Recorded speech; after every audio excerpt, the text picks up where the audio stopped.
During different times in our history, many events happened. Those have shaped and changed the history of humanity. We have had extreme pain, and we have also had wonderful events that gave happiness to our kind. As Martin Luther King Jr. once said, "We are not makers of history, we are made by history." During this video, we will try to give you the best experience of traveling. If you want to know your future, look at your past. Do you ever wonder how the 20th century was shaped? It all started in 1904 with the Russo-Japanese War, in which the Japanese resulted victorious. At 1906, reform in Russia took place. That same year, Finland was the first country in Europe that let women vote. 3 years later, revolution broke out in Persia, when the Shah, Muhammad Ali, saw the destroyer of the constitutional monarchy that he himself created. At 1910, Japan officially annexed to Korea. 1 year later, the Chinese Revolution broke out, led by Sun Yat-sen. At 1913, the Balkan War started, led by the Second Balkan War a year later, and the assassination of Francis Ferdinand happened at the same year. In America, that same year, Venustiano Carranza was named President of Mexico, and in the 1970s, he created the new Constitution of Mexico. Meanwhile, in Russia, the Bolshevik Revolution was happening, which ended in the creation of Soviet Russia. 1 year later, also in Russia, the Treaty of Brest-Litovsk was signed and Russia lost many territories. In Mexico, in 1990, Emiliano Zapata was killed by the government. In 1921, President Roosevelt signed peace with Austria and Germany. On early 1936, the Spanish Civil War started. The country was divided into two parts. It was carried out by a part of the army against the Second Spanish Republic, which was planned by Francisco Franco and other generals. At the same time in Asia, a war was going on between Japan and China. It wasn't officially a war, it was known as the China Incident, but the Japanese did invade it in large numbers. 3 years later, in 1939, Adolf Hitler, leader of the Nazi Party, who was at that time Chancellor of Germany, invaded Poland, historically known as the moment when Great War II started. There were two bands, at one side the Axis powers, Germany, Japan, and at the other the Allies, USA, Great Britain, and France.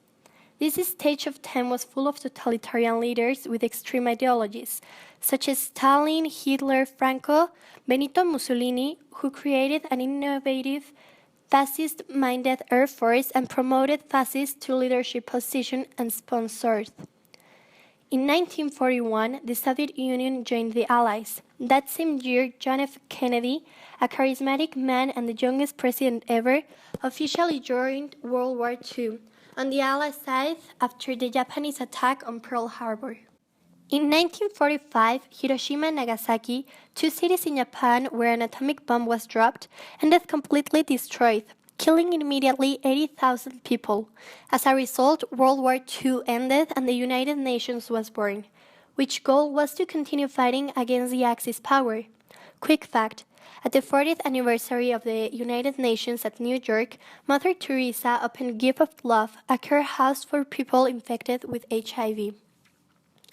By the latest 1947, a state of conflict between nations began. It didn't involve direct military action, but there was an intense economic, political, and ideological rivalry between the Soviet Union and the democratic countries of the Western world.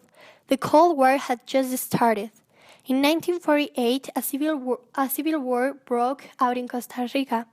The forces of José Figueres, which opposed ULAIT, were victorious. Meanwhile, in China by 1949, the communist government won.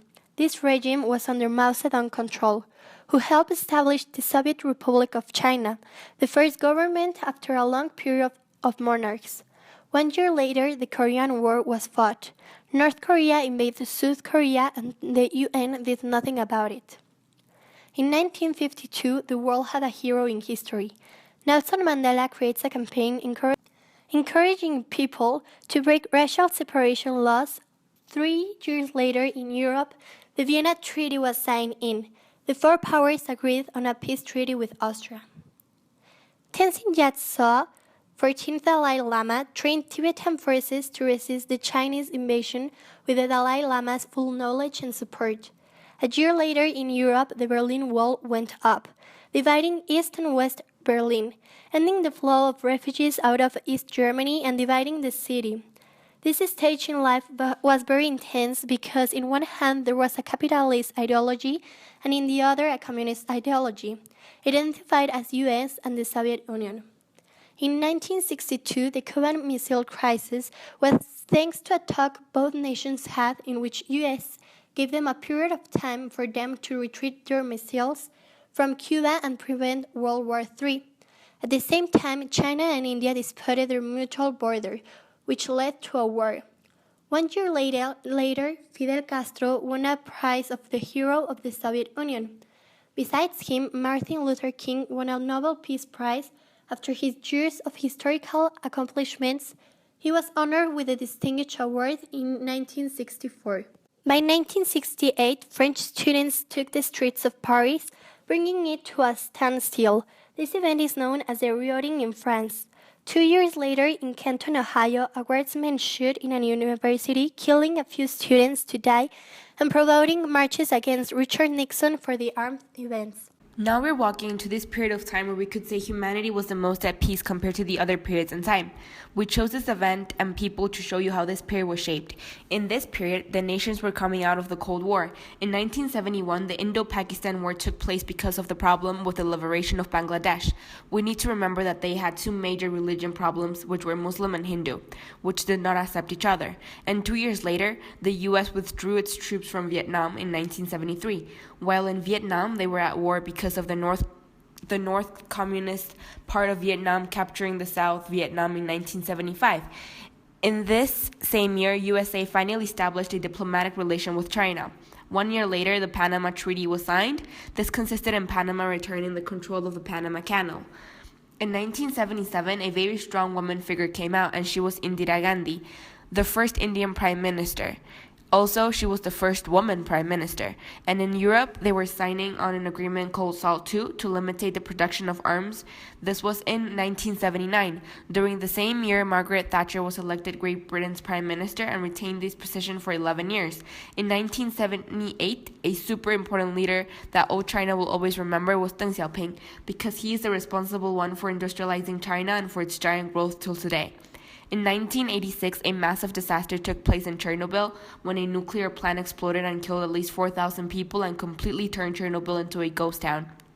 In 1987, Reagan and Gorbachev signed in Washington, D.C. a nuclear force treaty.